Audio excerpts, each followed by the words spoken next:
ചരിത്രം എന്നും ഓർമ്മിക്കപ്പെടുന്നത് വലിയ മനുഷ്യരുടെ വലിയ വിജയങ്ങളെ കൊണ്ടാണ്. ആ വിജയങ്ങൾക്ക് ലോകം കൈയടിക്കുമ്പോൾ ചിലർക്ക് മാത്രം അതിൽ കരിനിഴൽ വീഴ്ത്താൻ അസൂയയുടെ കുപ്പായം അണിയേണ്ടി വരുന്നു.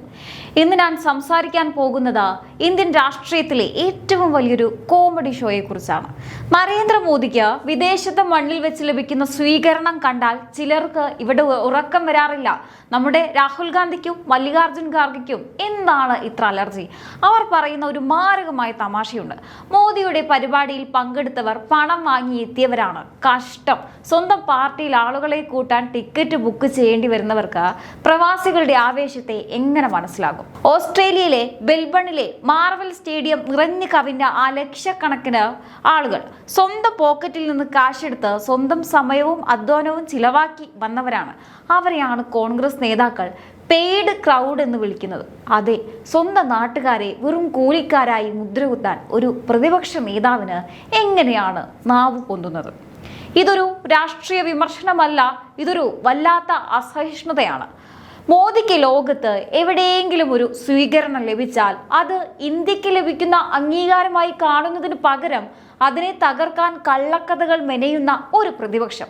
ഈ ഒരു പെയ്ഡ് ക്രൗഡ് നാടകത്തിലെ പിന്നിലെ പൊള്ളത്തരങ്ങളെയും ഇതിനെതിരെ സംഘാടകർ കോൺഗ്രസ് നേതൃത്വത്തിന് നൽകിയ ആ ഒരു മറുപടിയും ആ ഒരു കത്തിനെ കുറിച്ചുമാണ് നമ്മൾ ഇന്ന് ചർച്ച ചെയ്യുന്നത്. കഴിഞ്ഞ കുറച്ച് ദിവസങ്ങളായി ലോകം മുഴുവൻ ശ്രദ്ധിച്ച ഒന്നായിരുന്നു പ്രധാനമന്ത്രി നരേന്ദ്രമോദിയുടെ ഓസ്ട്രേലിയൻ സന്ദർശനം. ഓസ്ട്രേലിയ എന്ന രാജ്യത്ത് നിന്ന് മോദിക്ക് ലഭിച്ച സ്വീകരണം ഏതൊരു ഇന്ത്യക്കാരന്റെയും നെഞ്ചു നിറയ്ക്കുന്നതായിരുന്നു. ആ ബഹുമാനവും ആദരവും പ്രവാസികൾ നൽകിയ ആ വലിയ സ്നേഹവും നമ്മൾ ഓരോരുത്തരും കണ്ടതാണ്. മെർബൺ മീറ്റ്സ് മോദി എന്ന പേരിൽ നടന്ന ആ വലിയ സ്വീകരണ പരിപാടിയിൽ ഏകദേശം 30,000-ഓളം ആളുകളാണ് അവിടെ തടിച്ചുകൂടിയത്. ഇന്ത്യയുടെ യശസ് വാനോളം ഉയർത്തിയ ആ നിമിഷങ്ങൾ ഇന്ത്യക്കാർക്ക് അഭിമാനകരമായിരുന്നു. പക്ഷേ ആ വലിയ വിജയത്തിന് പിന്നാലെയാണ് ആ പഴയ അസൂയയുടെ ശബ്ദങ്ങൾ ഉയർന്നു കേട്ടത്. നമ്മുടെ കോൺഗ്രസ് നേതാക്കളായ രാഹുൽ ഗാന്ധിയും മല്ലികാർജുൻ ഖാർഗെയും ചേർന്ന് എന്താണ് പറഞ്ഞതെന്നോ? ഈ പരിപാടിയിൽ പങ്കെടുത്തവർ പണം വാങ്ങി എത്തിയവരാണ്. എന്തൊരു കണ്ടെത്തൽ! യാത്രയ്ക്കായി ചാർട്ടർ വിമാനങ്ങൾ ഉൾപ്പെടെ ക്രമീകരിച്ച് ആൾക്കൂട്ടത്തെ സ്റ്റേഡിയത്തിലേക്ക് ഇറക്കുമതി ചെയ്തു എന്നാണ് ഇവർ പറയുന്നത്. ഇത് കേട്ടാൽ തോന്നും മോദി അവിടെ സ്വന്തം പോക്കറ്റിൽ നിന്ന് കാശെടുത്ത് ആളുകളെ വാടകയ്ക്ക് വിളിച്ച് ഷോ നടത്തുകയാണെന്ന്.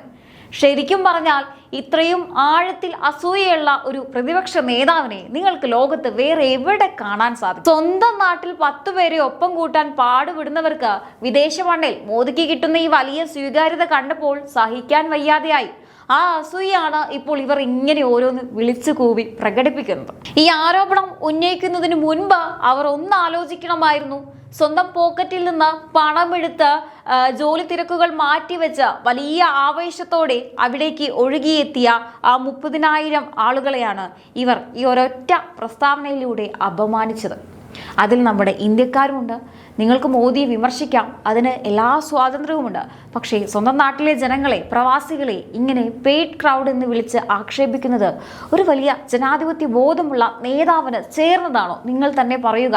പരിപാടിക്ക് വേണ്ടി ചാർട്ടർ വിമാനം ഒരുക്കി എന്ന് പറയുമ്പോൾ അതിനു പിന്നിൽ പ്രവർത്തിച്ച ആയിരക്കണക്കിന് സന്നദ്ധ പ്രവർത്തകരുടെ മാസങ്ങൾ നീണ്ട അധ്വാനത്തെയാണ് അവർ പരിഹസിച്ചത്. ഇത് അസൂയല്ലാതെ മറ്റെന്താണ്? ഈ ഒരു നാടകത്തിലൂടെ രാഹുൽ ഗാന്ധിയും മല്ലികാർജുൻ ഖാർഗെയും തെളിയിക്കുന്നത് എന്താണെന്ന് വെച്ചാൽ മോദിയുടെ വിജയം കണ്ടാൽ ഇവർക്ക് ഉറക്കം വരില്ല എന്ന് മാത്രമാണ്. ഇപ്പോൾ ഇതാ ആരോപണങ്ങൾ ഉന്നയിച്ച രാഹുൽ ഗാന്ധിക്കും മല്ലികാർജുൻ ഖാർഗെക്കുമെതിരെ സംഘാടകർ നേരിട്ട് രംഗത്തെത്തിയിരിക്കുകയാണ്. നിങ്ങൾ പറഞ്ഞത് അസത്യമാണ് എന്ന് പറഞ്ഞുകൊണ്ട് അതിനാൽ മാപ്പ് പറയുക എന്നാവശ്യപ്പെട്ട് അവർ പരസ്യമായി തന്നെ കത്തെഴുതിയിരിക്കുകയാണ്.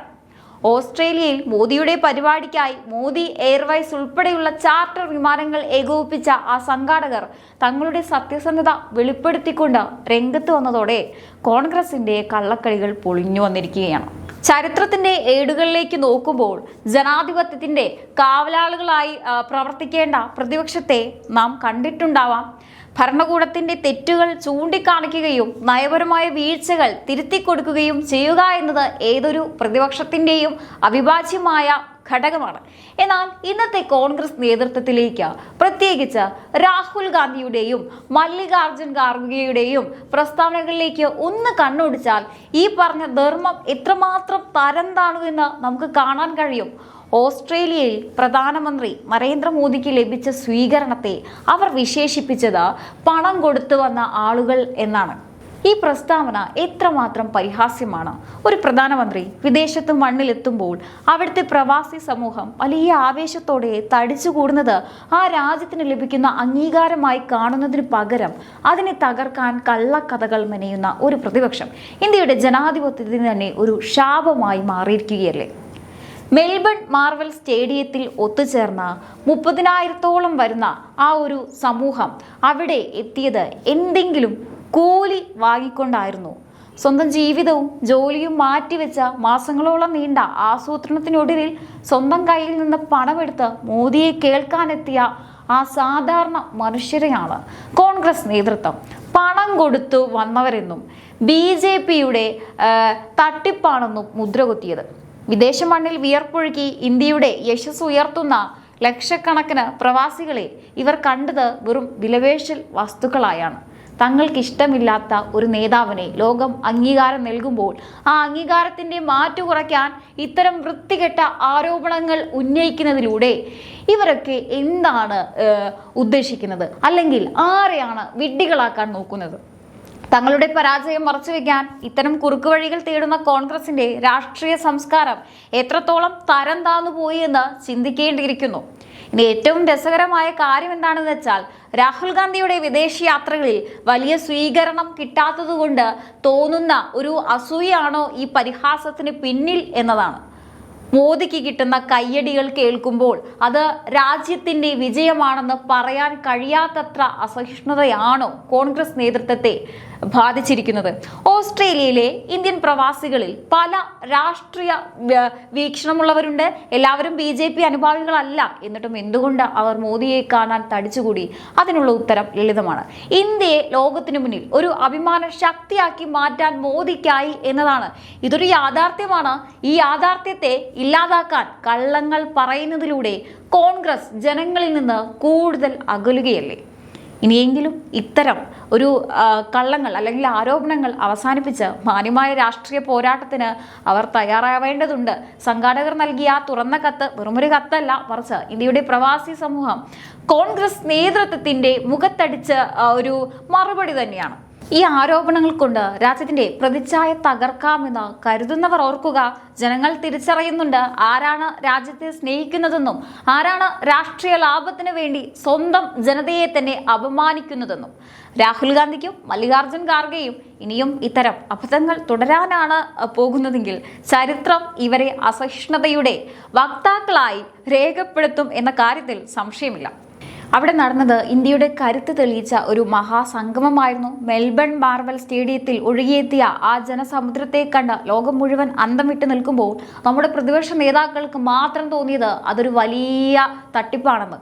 രാഹുൽ ഗാന്ധിയും മല്ലികാർജുൻ ഖാർഗെയും ചേർന്ന് ഉയർത്തിയ ആ പെയ്ഡ് ക്രൗഡ് ആരോപണം കേട്ട് ചിരിക്കണോ അതോ കരയണോ എന്ന് പോലും അറിയില്ല. സ്വന്തം നാട്ടിലെ റാലികളിൽ ആളുകളെ കൂട്ടാൻ പാടുപെടുന്ന ഇവർക്ക് വിദേശ മണ്ണിൽ തടിച്ചുകൂടിയ ആ 10,000-ങ്ങളെ കാണുമ്പോൾ അസൂയ തോന്നുന്നത് സ്വാഭാവികം. എന്നാൽ ആ അസൂയയെ ഒരു രാഷ്ട്രീയ ആയുധമാക്കാൻ അവർ ശ്രമിച്ചത് ലക്ഷക്കണക്കിന് പ്രവാസികളെ അധിക്ഷേപിച്ചുകൊണ്ടാണ്. എന്താണ് ഈ ആരോപണത്തിന്റെ അടിസ്ഥാനം? പവൻ രേഖ പോലെയുള്ള നേതാക്കൾ വിദേശ മാധ്യമങ്ങളെ ഉദ്ധരിച്ച് പറയുന്നത് പരിപാടിയിൽ പങ്കെടുത്തവർ അവിടെ എത്താൻ പണം നൽകിയെന്നും ചാർട്ടർ വിമാനങ്ങൾ BJP ഏർപ്പാടാക്കിയതാണെന്നുമാണ് പറയുന്നത്. എന്തൊരു കഷ്ടമാണിത്! ഒരു നിമിഷം ഒന്ന് നിങ്ങൾ തന്നെ ചിന്തിച്ചു നോക്കുക. എന്തായാലും ഈ ഒരു വിഷയത്തെക്കുറിച്ചുള്ള നിങ്ങളുടെ അഭിപ്രായങ്ങൾ തീർച്ചയായിട്ടും താഴെ കമൻറ്റ് ബോക്സിൽ രേഖപ്പെടുത്തുക. മറ്റൊരു വിഷയമായി വീണ്ടും കാണാം. നന്ദി.